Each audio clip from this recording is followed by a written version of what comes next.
Last year we were in a position to increase all weekly social welfare payments, and I'm announcing today a €5 per week increase in all weekly social welfare payments, including disability allowance, carers allowance, both job seekers allowance and benefit, as well as a further €5 increase in the state pension.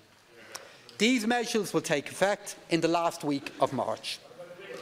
I'm also pleased to announce that a Christmas bonus payment of 85% will again be paid to all social welfare recipients in 2017. I'm conscious of the need to facilitate working families and ensure that being at work pays. Accordingly, also from the last week in March, I am increasing the earnings disregard for the one-parent family payment and the Job Seekers Transitional Scheme by €20 per week. We're increasing the threshold for receipt of the family income supplement by €10 per week for families with up to 3 children, and we're increasing the weekly rate for the qualified child payment by €2 per week.